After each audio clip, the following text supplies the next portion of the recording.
Bienvenidos a un nuevo programa de Punto Convergente TV. En este informe especial vamos a ilustrar cómo la literatura puede acompañar en la crianza y en la educación a los chicos con discapacidad.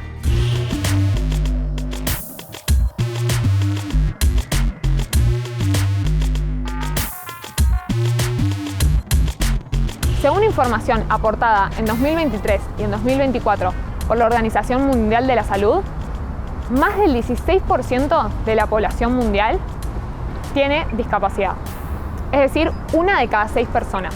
En relación a los chicos y las chicas que tengan algún tipo de variación en su, digamos, en lo que llaman los niños neurodiversos, en la actualidad se denominan de este modo,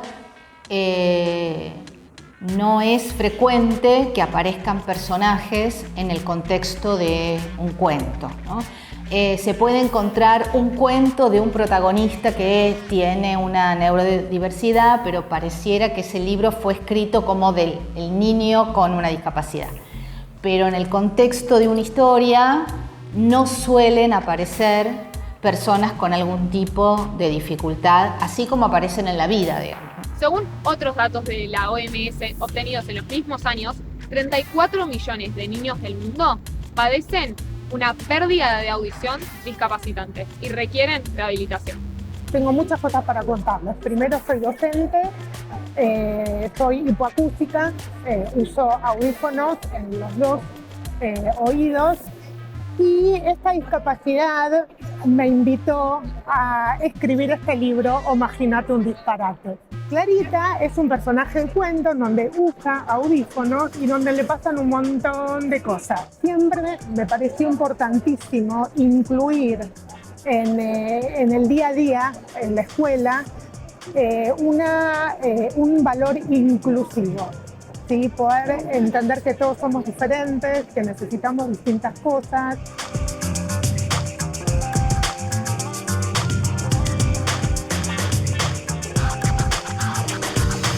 El autismo, denominado también trastorno del espectro autista, constituye un grupo de afecciones relacionadas con el desarrollo. Aproximadamente 1 de cada 100 niños tiene autismo. Según la Organización Mundial de la Salud, la atención de las personas con autismo debe ir acompañada de medidas en el ámbito comunitario y social para lograr la mayor accesibilidad, inclusividad y apoyo. Realmente hay una cantidad de niños con autismo muy importante, entonces cuanto más se escriba, se hable del tema, menos tabú va a ser dentro de la sociedad. Tengo 3 hijos, mis 2 hijos mayores están diagnosticados dentro del espectro autista. Ernesto, el mayor, con un grado mucho más pronunciado, o sea, dentro de lo que es el espectro, con un grado más profundo que el segundo, que Pedro.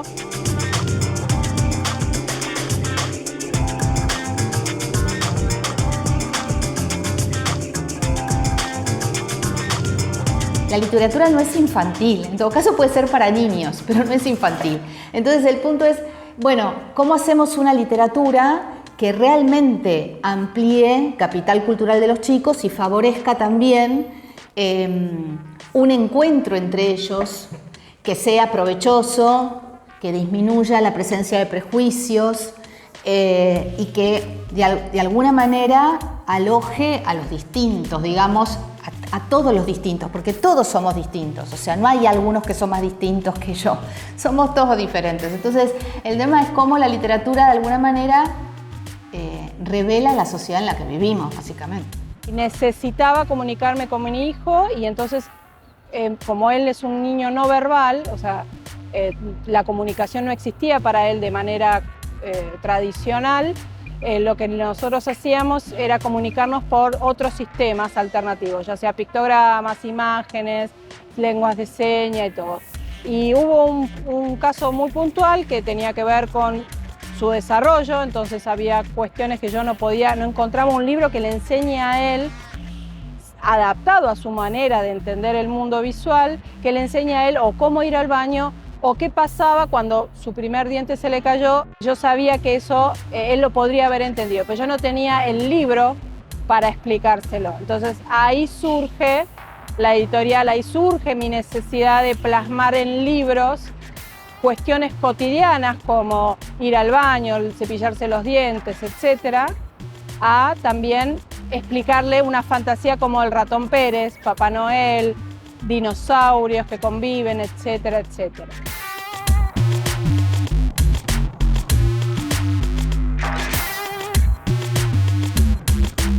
Hay un enfoque que se denomina enfoque dialógico, que es un enfoque, digamos, que viene de la didáctica y que está basado en la psicolingüística, que lo que plantea es que en la situación de lectura, el lector experto tiene que hacer copartícipe al que está escuchando. Entonces, el punto es cómo valorar la literatura en un contexto de enseñanza que tenga por fin, por objetivo, la comprensión de la lectura, porque si no hay comprensión de la lectura, nunca va a haber disfrute.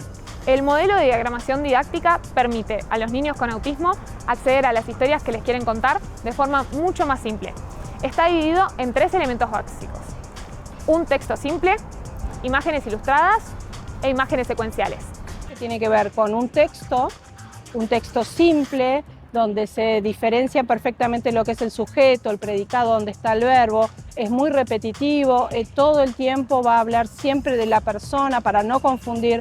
No hay metáforas, no va a haber ironías, no va a haber dobles sentidos. Yo necesito que sea claro ese texto y sobre todo que sea un texto escrito en imprenta mayúscula, que es las letras más fácil de decodificar para los niños.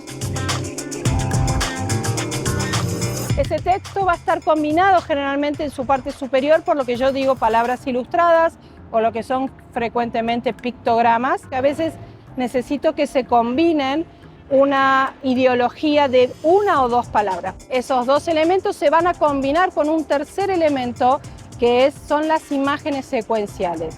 Yo plasmo en esas imágenes toda la historia, como si fuera un storyboard. Una imagen tras otra me va contando la historia sin tener cambios abruptos en el eje, sin tener cambios abruptos en el espacio, sin tener saltos temporales muy grandes. Entonces, esas 3 palabras, esos 3 elementos arman lo que sería el modelo de diagramación didáctica, que yo los plasmo en todos mis libros, ya sea libros para ayudar a los niños a ser más independientes o libros solamente para contarles una historia que puede ser fantasía, cualquier otra cosa.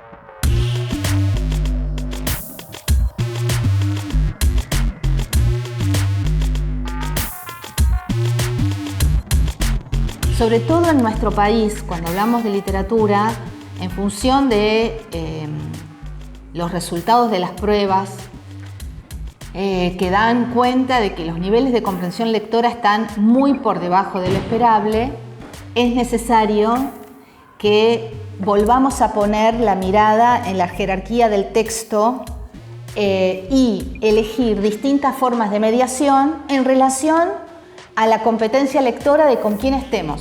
Yo lo que necesito es que el niño, solamente viendo una ilustración tras otra, entienda lo que yo le quiero transmitir. Y si además accede al pictograma y si además el día de mañana accede al texto, maravilloso. Sacarlos con los libros de ese lugar, ¿sí? De que no pueden.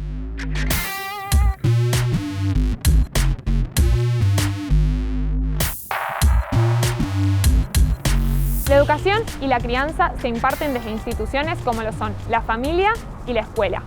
Para poder cumplir con ese rol en la vida de los niños, es necesario que los adultos también se eduquen, para poder enseñarles con el ejemplo en lo cotidiano. Nosotros como docentes tenemos que formar a los niños y a las niñas, justamente para esto, para un mundo mejor. Me parece fundamental que eduquemos a todos y también a los adultos. Abre Cascarones surge de este concepto que para mí tienen los padres cuando tienen un niño con discapacidad, que es ponerlo en ese lugar de fragilidad, como que el diagnóstico de algún tipo de discapacidad los vuelve absolutamente frágiles para todo. Entonces los encierran en ese huevito, en esa cáscara de este neno no puede, este no va a poder, no puede, no. Generalmente es esta cosa de no me lo toquen porque se va a romper, porque hay algo que no puede resolver. Bueno, eso es el concepto que tenemos con Abre Cascarones, como si fuera un abrelatas, un sacacorchos, una herramienta para que por medio del libro el niño salga de ese lugar de fragilidad. Él tiene otras necesidades, pero yo tengo que aprender cómo hacer para criar a ese niño, cómo hacer para educar a ese niño, ¿sí? Porque él puede mucho más de lo que todos creemos. Sostener el valor y compartir el valor de que todos podemos aprender y que quienes estamos en una posición de educadores tenemos que partir de la base, de ese supuesto y elegir las estrategias que estén al servicio de ese supuesto. Sean con los libros, sea con una pelota, sea con los juguetes o lo que fuere.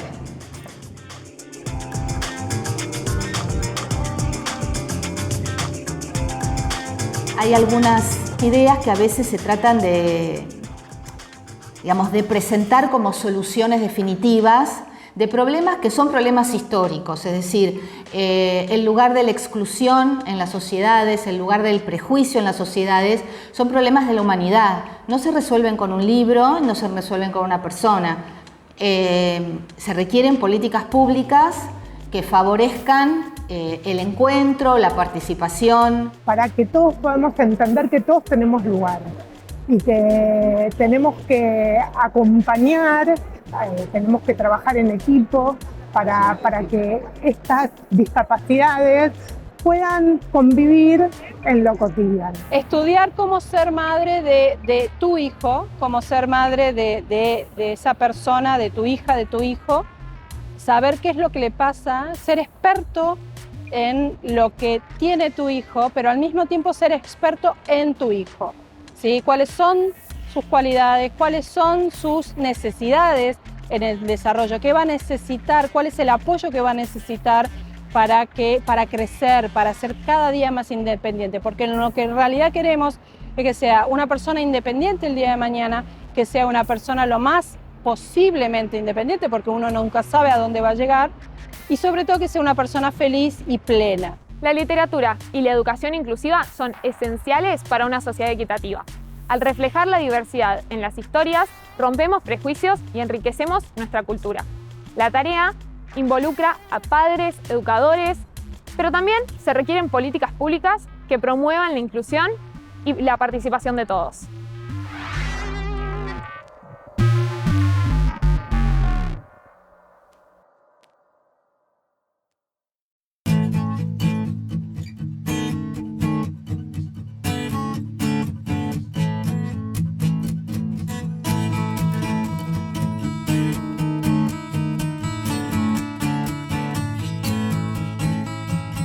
¿Qué tal amigos? Bienvenidos a una nueva entrevista en Punto Convergente TV, el programa institucional de la Universidad Católica Argentina. Hoy tenemos un invitado que no vino nunca en estos 4 años de programa, pero pudimos concretar, se hizo un espacio para acercarse aquí a la biblioteca de la UCA. Estamos con José María Guerra. José, ¿cómo estás? Bienvenido a Punto Convergente. Bueno, es un gusto después de tanto tiempo, como decís Federico, poder encontrarnos y poder charlar un ratito en el programa. Bueno, José María es egresado de la universidad, docente de la universidad, da filosofía, también fue ex rector del Colegio Santo Tomás, así que tiene una larga experiencia dentro de nuestros pasillos, pero además lo quiero presentar porque dentro de sus cargos, él es youtuber.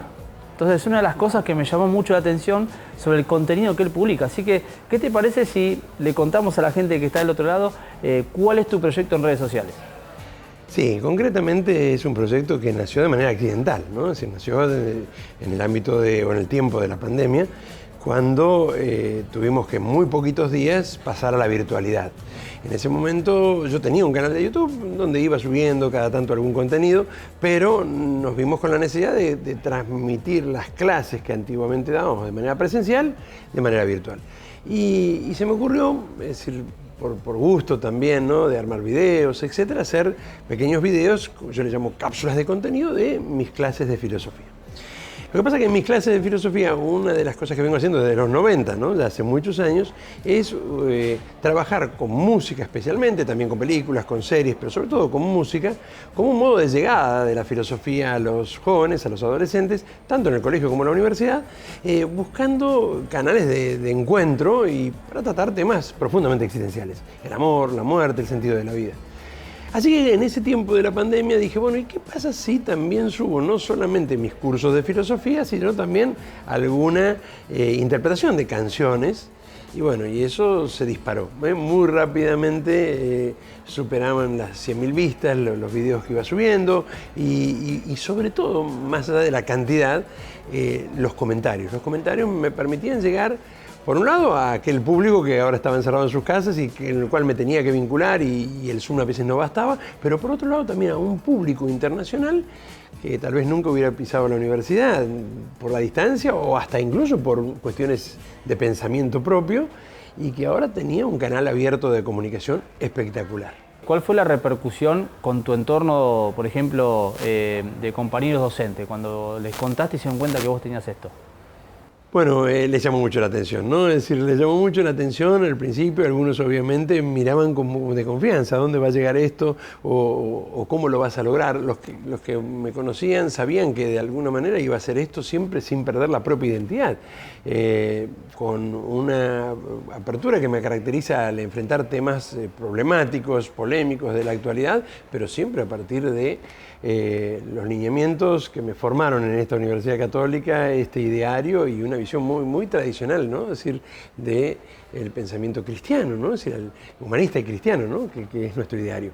Y por eso es que empezaron a entusiasmarse también. De hecho, más de un colega empezó a utilizar estos videos, sobre todo los de contenidos, como disparadores para dar clases en sus colegios. Y me ha llegado a pasar que alumnos de primer año de la UCA, de la universidad, ya me conocían a través de las redes primero, antes de conocerme personalmente, ¿no? Y habían llegado a través del colegio o directamente a través de las distintas redes, ¿no? Porque todo empezó con YouTube, pero bueno, continué también por otros canales. Una vez que salimos de la pandemia, ¿continuaste con el proyecto? ¿Cómo fue el ida y vuelta con los chicos? Porque ahí no los veías, ¿no? Estaban cada uno en su casa, con el cuadradito de la pantalla. Termina la pandemia, nos volvemos a encontrar cara a cara. ¿Cómo es el vínculo y cómo seguís con esos contenidos? Continuamos. Obviamente que realmente me di cuenta de que estaba llegando, como decía al principio, ¿no? Un público que hubiera sido imposible llegar de otra manera, ¿no? Entonces, por un lado, continué con esos vínculos, con altibajos, con momentos de mayor atención, menor atención. Obviamente que la presencia en las redes y en YouTube en particular de todos durante la pandemia era mucho mayor que luego, ¿no? Cuando nos reinsertamos en la vida laboral o en la vida de estudio.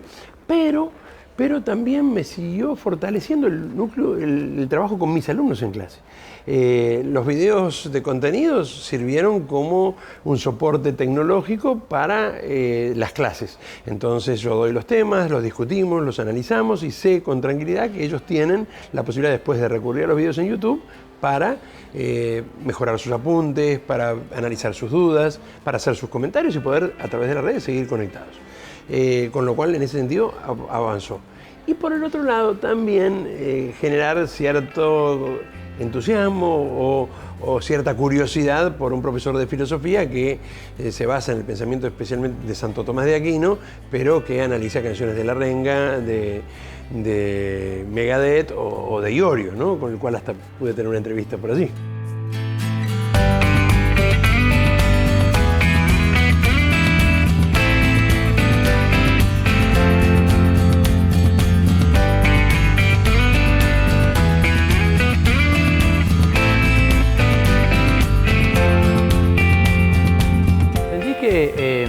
Con esta nueva generación que el teléfono es una extensión más de ellos, ¿no? El publicar tu contenido y el usar las redes, ¿sirvió para que esos contenidos centrales de filosofía, de música, de rock que vos tratás, tengan mayor repercusión en los chicos? Bueno, indudablemente que siempre voy tratando de hacer un juego entre qué están escuchando ellos, cuáles son sus necesidades, cuáles son sus intereses y qué les puedo ofrecer yo.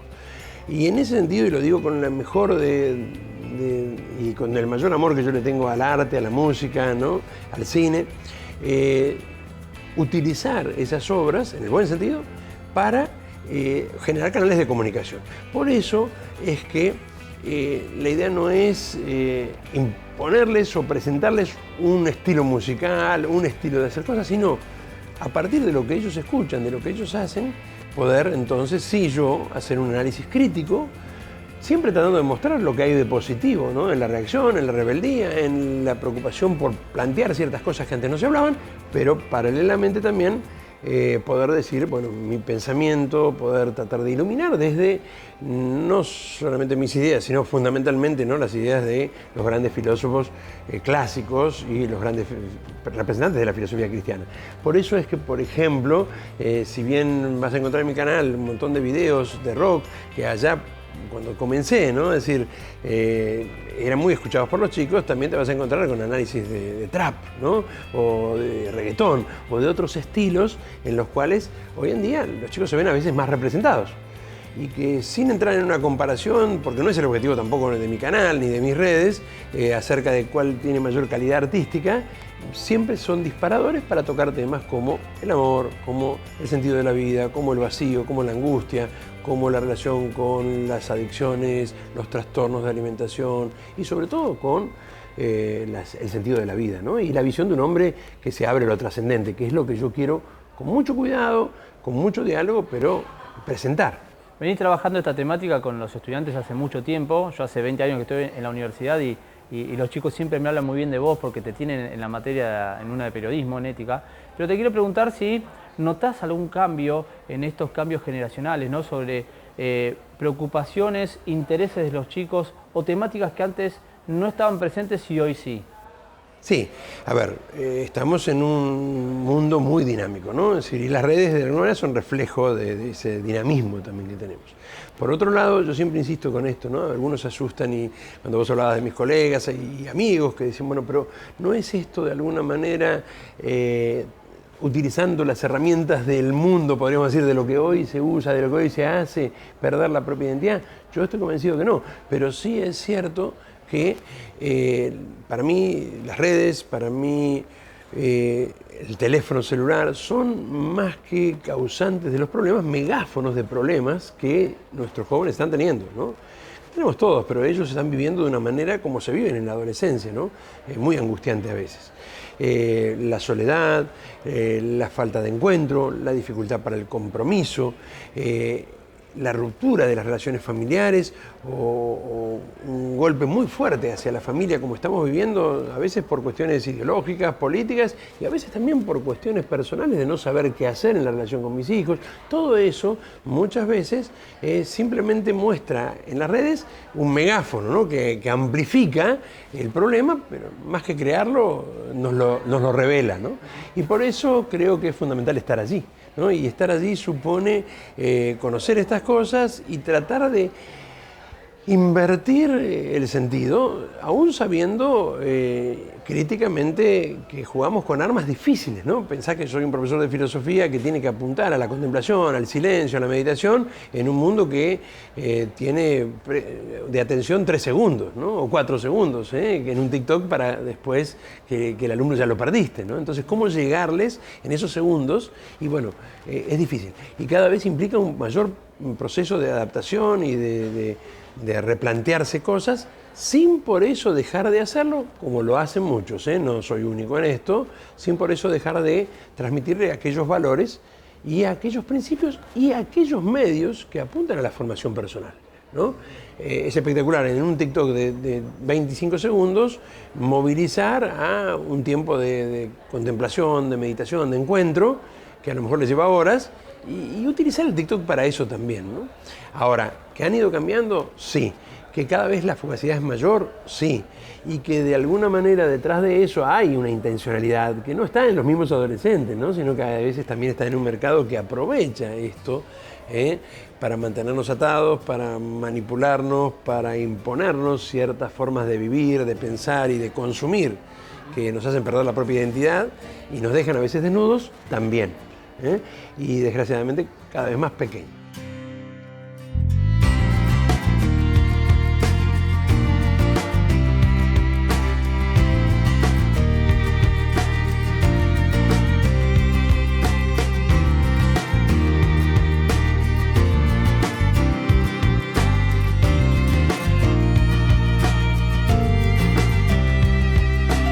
¿Qué te parece que debería ser el papá de ese adolescente ante esta situación que planteabas con esto de las redes sociales y y estos momentos de soledad o estos no acompañamientos que hay? Bueno, yo creo que indudablemente la familia tiene, además de responsabilidades, derechos, ¿no?, inalienables, ¿no?, en respecto a la educación de los propios hijos, ¿no? Y a su vez esos derechos también implican responsabilidades, ¿no? Y en esas responsabilidades la fundamental es el estar. Y el estar supone no solamente un tiempo cuantitativo, sino cualitativamente hablando, un saber dónde está mi hijo, dónde está el otro, ¿no? Esto no es nada nuevo, ¿no, Federico? A veces, como digo, se amplifica y se hace más veloz en una red social o en un celular que ahora ya no se puede ni siquiera de ninguna manera controlar, ¿no? Porque hay una independencia total. En un celular en donde, como diría Byung-Chul Han, es decir, la díada ya no es la televisión y yo, ya no es internet y yo, es el celular y yo con el cual nos bastamos.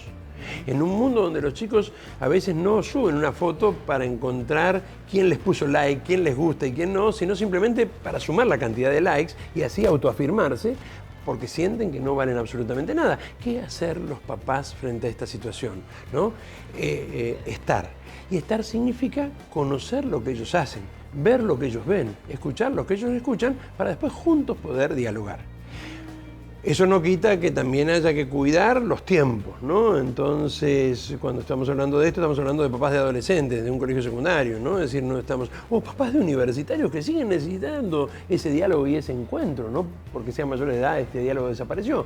No estamos hablando de un papá de primer grado, de segundo grado, que no solamente a veces no está, sino que le da el celular o le da la tablet para que ellos se entretengan sin ningún tipo de supervisión. El problema no es simplemente la supervisión, el problema es que si no hay un espacio de encuentro, indudablemente no hablan con ellos. Y desgraciadamente, Federico, y eso no lo digo con ningún tipo de gusto, sino al revés, con dolor, más de una vez como tutor en la universidad me encuentro que, y eso a veces es una carga demasiado pesada, ¿no?, que sos el primero en enterarte en problemas personales de los chicos que no conoce absolutamente nadie más que uno, ¿no? Y vos decís, ¿cómo esto no lo hablaste con mamá? ¿Cómo esto no lo hablaste con papá? No los quiero lastimar, no tienen tiempo, no me van a comprender, ¿no? Bueno, entonces por eso yo creo que la respuesta va por ahí, ¿no? Ver lo que hace el otro para poder manifestar en el conocimiento del otro ese amor que sin duda tienen y que a veces no saben cómo expresar.